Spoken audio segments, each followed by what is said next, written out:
Hi guys, Jason here from Hammer Computers. This is going to be a computer build that I'm going to work on. Basically I'll just do a rough overview of the components I have here. We have a monitor from LG.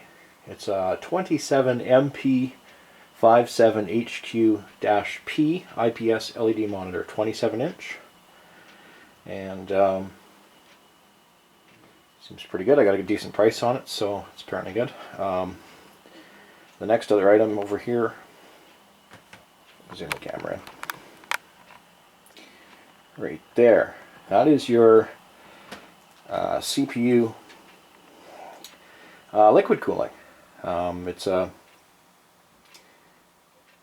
Raijintek Triton all-in-one liquid cooling system. And the cool thing about that is you can actually add dye to it and color it whatever color you want. And I believe the CPU water block actually lights up. So if it works out, that's going to be blue and should be pretty interesting. The problem with that, a lot of those online reviews I've heard of leaking and stuff, and the boxes were kind of broken. And this one was packed very, very well. Obviously they know of the issue. And I don't expect to have any problems with it, but we'll find out if I do. And then, yeah, right above that, we got an LED strip there, and that is an NZXT LED case lighting kit, 2 meters. That should light the case up pretty nicely. And of course we got Windows 8.1. It's actually a retail copy, which is pretty rare. I've never actually ordered one of those, but it was cheaper than the OEM version. So, and apparently it gives you both the 64 and the 32-bit discs. Next item right there is the SSD. It's a 240 gig Silicon Power S60, and it'll give you about 500 reading and 550 writing. Solid drive. I have one in my computer, and it runs really well. And right next to that we have an LG DVD-RW, 24 times, and nothing too special there, I guess. The RAM that I'm using is right there, and it is a Avexir Core Series 16 gig, so it's 2 8 gig sticks, 1600 megahertz. And it also has blue LEDs on it, which I'm hoping you'll be able to see, but the case lighting might overpower it, we'll see. And then the keyboard and mouse, the guy just wanted something simple and fairly inexpensive. So I went with the Microsoft Curve 3000 wired desktop and keyboard and mouse. Motherboard, right there, is an ASUS Z97-A. And it's a LG 1150 that runs, of course, DDR3. Nothing too flashy about that. He's not into gaming, so should be good enough for what he needs it for, and probably the future. Power supply, I went with 550 watt EVGA GS SuperNOVA. 80 plus gold rated, fully modular, and it has an eco mode, which I believe doesn't turn on until it hits about 50% of its usage. I'm kind of hoping that this build kind of stays underneath it because it doesn't have a video card, so therefore it won't turn on. The next item on my invoice actually didn't show up. It's a Intel Core i5-4690 unlocked quad core, 3.5 gigahertz, and it boosts to 3.9 gigahertz. Yeah, I don't know where it is. It's not on the packing slip, but it's on my invoice. So I'm going to be calling tomorrow and find out. And then we have the next item, which is kind of hidden here. It's actually underneath the SSD. It's a Seagate Barracuda 3 terabyte 7200 RPM SATA 3 drive. It should give decent performance for the storing. And last but not least, the case itself is a Corsair 450D. Now, there's a couple of reasons I chose that. One, it has a window. The customer really likes the idea. He's actually going to build a bracket and put it up on the wall so he can look at his computer light up. Kind of weird, but hey, I mean, the computer looks good. It will. And all the blue lighting accents should make it look pretty good as well. And plus, it's got really good airflow. It's got good filters. Corsair makes an excellent case. And it really wasn't expensive. It's way cheaper than what I've paid for some of my cases. And kind of get the feeling that I might be jealous and want to switch to this after, but we'll find out. Anyway, so you guys will see basically the build, I guess. I'm going to speed it up so you don't have to sit through the how many hours or whatever it is. And I'll do some cuts, and I might even talk over it just to let you know what I'm doing, and probably check in with you after it's done and show you the final results. Okay, here we go. Okay, so we're installing the power supply, and that's actually pretty simple. You put it in there. 4 little screws. Make sure they line up. On cheaper cases, you might actually straighten your case with this, but you should be pretty good with a well-built case. Yeah, so I've sped this stuff up because it's pretty boring. And there, your power supply is installed. The SSD in this case, the 450D, just slides right in. There's the back I/O panel. It just snaps in. And the hard drive, it comes with these little sleds. You just put it in and clip it. The sled becomes pretty solid. And then slide it back into the computer case. Hopefully you get the hard drive in all the way. There we go. That works. This one's actually pretty easy too, except I had a little problem getting those things off the front panel pieces. And you slide the drive in, and then there's a little lever on the side, which I would have shown better if you just click it and it locks it in. Memory on an ASUS board is really easy. There's only clips on one side. So you just open the clips, make sure you have the memory in the right way, put pressure down, and it should clip on both sides. Clip, clip, done. Putting the processor in, you just lift the arm up, make sure the CPU is facing the right way. There's 2 notches, fits right in, and push the lever down and you're done. Motherboard normally has 9 screws, basically 3 on the top, 3 in the middle, and 3 on the bottom. Might vary depending on your board or your case. The 450D already has one of the standoffs already installed, so you just put it on that one. I was checking the back I/O shield there. For some reason the DisplayPort one doesn't look like it's cut out right. Unfortunately we're not, but the good thing is we're not using that DisplayPort, so the HDMI was fine, everything lined up. Yeah, and then you just put the screws in, make sure everything lines up, and carefully only put in enough screws that you have for standoffs, and make sure there's no shorting out the board by having an extra standoff or anything like that. Luckily Corsair is actually really good at where they place things, and wasn't actually too difficult to do. We got a couple more screws here along the top edge.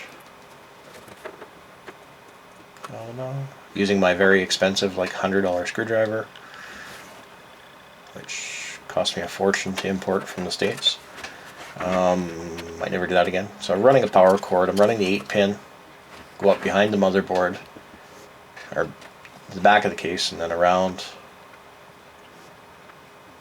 And my head's in the way, I can't see what I'm doing. Yeah, plugging it in the right way is always good. And this is the back of the CPU hold down bracket. And yeah, it's just four screws right through it. A little difficult to hold it in place and do that at once. Not impossible. And then you see here I turn the case around. I have to hold it from the back while I'm putting the other side on. Like I said, it's a little difficult, but not extremely. Just got to be careful and slow and take your time, don't rush it. And one by one the screws go on, and I realized that I got 3 and the 4th one has gone missing. And somehow it ended up underneath the case. I don't quite know how that's possible, but it did.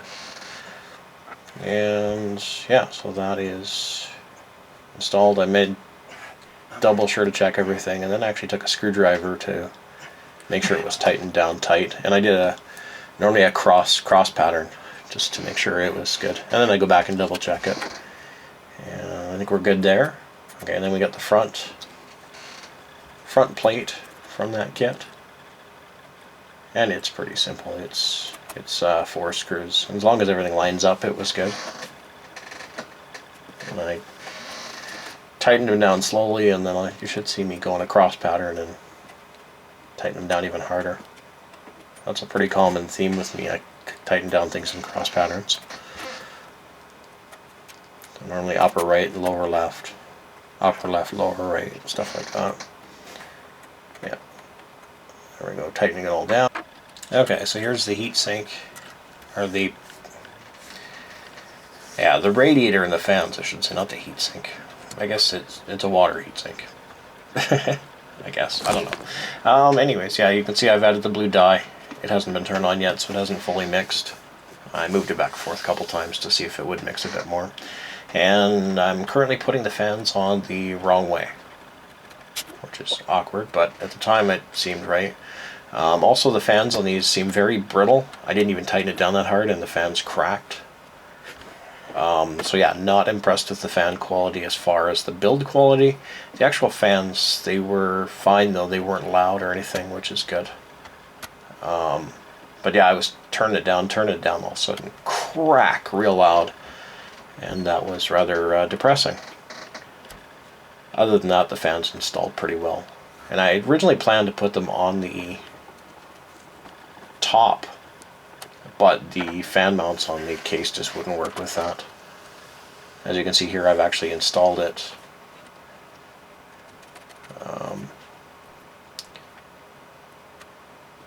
Yeah, I've actually installed it way forward, thinking that it would look cool if the tubes came straight down. The problem I had with that is they actually kinked really easily, and so I actually had to move it over to your right on the screen there, furthest over, so that the... No, actually, I think I flipped it around, now that I think about it, because I didn't want the rear fan, which isn't there right now, to be in the way. See me tightening all the screws and trying not to over tighten, and yeah, that was completely wrong. So now you can see I have flipped the fan over. It's now the other way, and the tubes are coming down on the left side now rather than the right. And just put some thermal paste down. You don't need to be fancy with that, just a blob of it, small pea, let the heatsink crush it. And with this one, just 2 screws, 1 on each side. And make sure you plug in your fans and your pump, otherwise it won't work. And yeah, that was pretty simple. And even then it was still a little bit tough not to get it to kink. It's not the best tubing in the world. Hopefully something they improve on if they plan on doing more tubing, or more revisions of this. Better tubing is always a good thing. But then again, for the price you're paying for it, it's not that bad of a deal. Yeah, so I think we've got it installed there. Interesting thing here, I'm running the 24-pin cable. And that actually has 2 plugs into the power supply, 1 up top, 1 down bottom. And for some reason I unplugged the 8-pin. Oh, it looks like I've plugged it back in. But that's okay, because I will completely mess it up and unplug it later. I think I had to plug in the SATA cables for some reason. It was in the way, and I couldn't see where I was plugging it in. So yeah, you can see I've unplugged the 8-pin again, and actually had problems turning the computer on, and only to find out a little later that that was exactly the problem I was having. The computer didn't turn on the first time, and through the magic of video, though, you guys don't see that outtake. I managed to plug it back in and find the problem, and we'll power the computer on here. Okay, let's give this a shot and see what happens. If it works, we'll be installing Windows. If not, I'll be troubleshooting. Make sure that the power's turned on. The back of the case, yep. A little green light there by the power button. So I'll push the power button.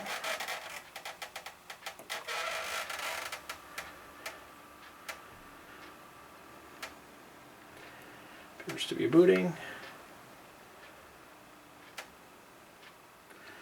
There we go. Let's see if the keyboard responds. Yep. New CPU installed. That would be the only CPU that's ever been on here. And we're just going to take a look at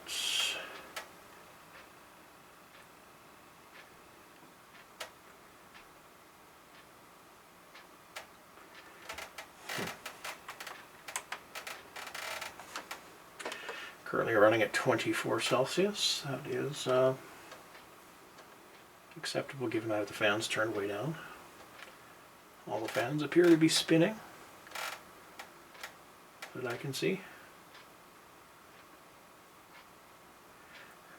Let's check the advanced mode. Oh, looks like we do have the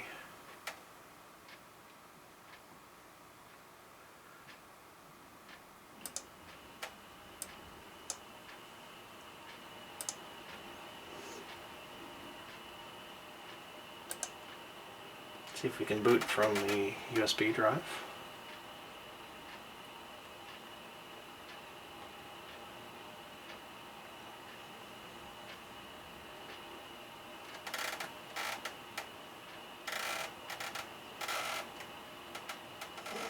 Liquid appears to be flowing.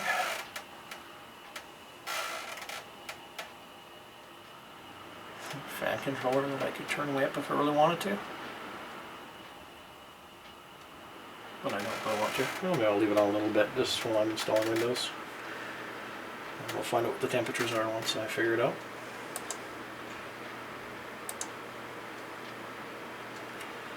So yeah, Windows is installing and oh, product key. Right back. Okay, and we're back. Just entered the key and now we're installing. Custom install onto the SATA. It's the only drive I have plugged in right now. So, or not SATA, the on the SSD. Okay, so we're installing Windows. Installing Windows isn't a real complicated process. I mean, it's you put the drive in and you put the CD in or DVD or your USB stick and you start installing it. And basically it's just a matter of waiting, letting Windows do its own thing. Select which drive you want, type in your Windows key, and then really you just sit back and wait until it gives you further instructions.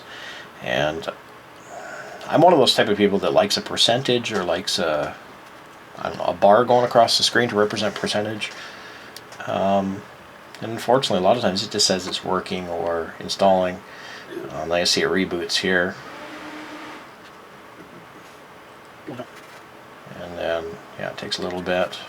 Getting ready, getting started. Yeah, it's just kind of a waiting game. Then it reboots again. And then now it wants you to sign in. So it's simple as setting up your computer name, what you want to call it.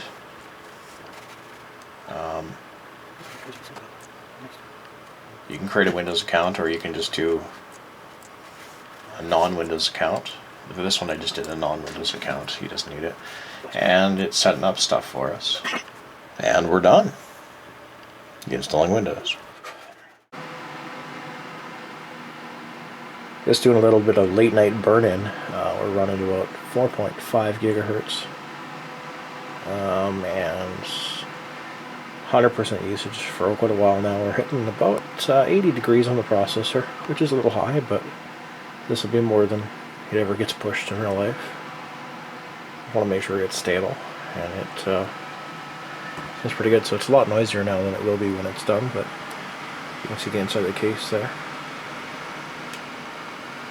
And it'll look a little better once I finish the wiring and tidy it up. And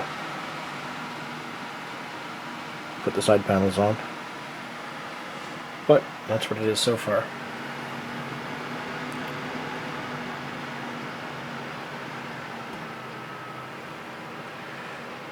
% usage.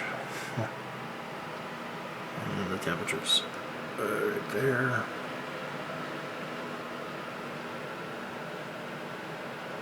So yeah, she's a bit toasty. But Check back in a bit. Okay guys, so as you can see it's all together, buttoned up. Sorry I didn't get too much of it. It was a crazy day building it and making sure it was good and everything. I just want to show you how fast it boots because it being an SSD. In front of the case you can see there. And then I've applied the stickers. Your Intel sticker and your ASUS sticker at the bottom there. So this is turning it on. The monitor is now in power save mode. I'll hit the power button right now.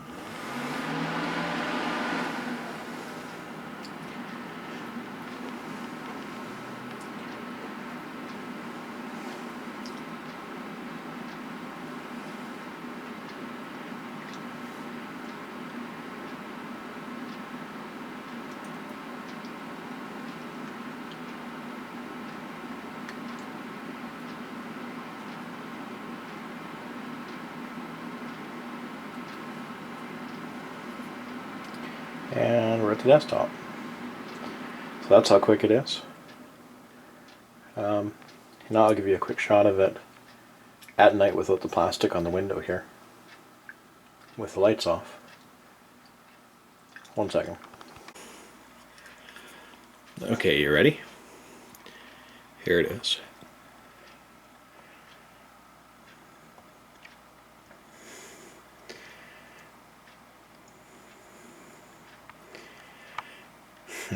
It's pretty nice. It's too bad this doesn't really do justice to what you can see with your eyes. It is